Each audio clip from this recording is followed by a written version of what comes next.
about being a lawyer, and from the second Danny married him, he did nothing but bum around naked on her couch and play Call of Duty. Danny groans, slurping back the last of her drink. Can we please stop talking about Sean? And for the record, I met him at a law school party. He said he had an internship with David and Meek's law firm. How was I supposed to know that was just a ploy to meet women? He really was a genius, Steph shrugs. I mean, I get why you hate him, but still, he was the most driven bum I've ever known.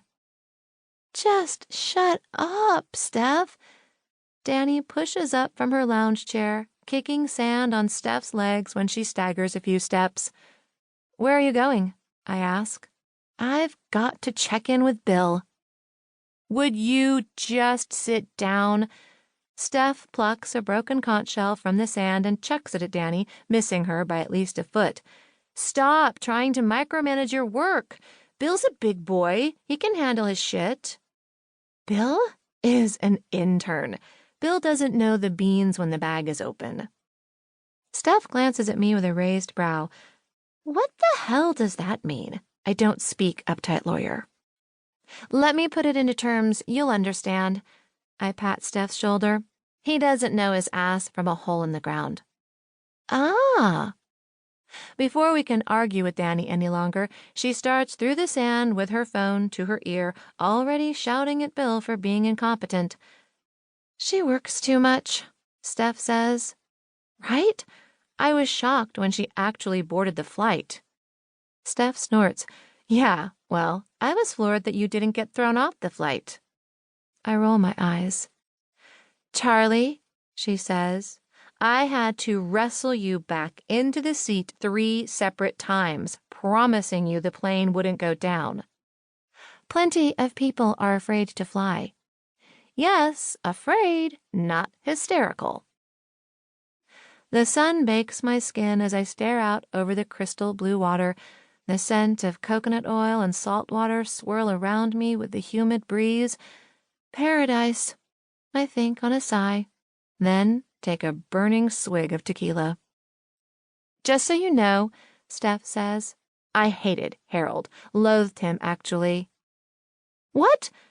I thought you liked Harold. Meh. He was all right until the day he tried to pencil me into your weekly schedule. That put him on my shit list.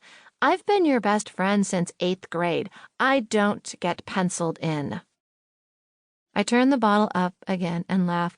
Honestly, it's comical that I spent the last 10 years of my life on Harold's routines and schedules, and good God, at the spreadsheets.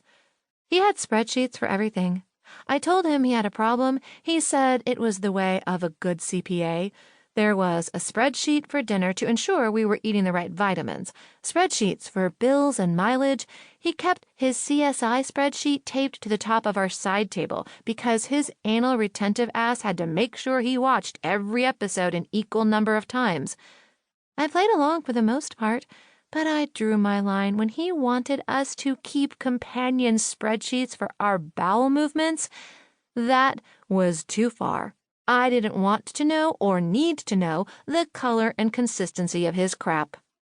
Even with Harold's quirks, our marriage wasn't terrible. I mean, sure, there was no passion and we had mediocre sex, but damn, I thought he was safe. I'd learned in my earlier years that men who make you weak in the knees, the ones who give you butterflies in your stomach, will do nothing but eat your heart up and spit it out. Don't even get me started on that love at first sight is bullshit. I settled for an average-looking man with an average job and spreadsheets because I knew he would never disappoint me. Imagine my shock when I caught him screwing our 20-year-old housekeeper on the balcony of our townhome. I never found that written into a schedule. A group of young girls trot along the shoreline. Someone whistles at them, and as I watch them strut along, hips swinging and asses tight, it's like a halogen light bulb goes off, bright and blinding before it explodes in sparks and smoke. I'm not 20-something anymore. I'm stuck somewhere between vibrant youthfulness and over the hill, divorced when so many other people have just settled down. Shit.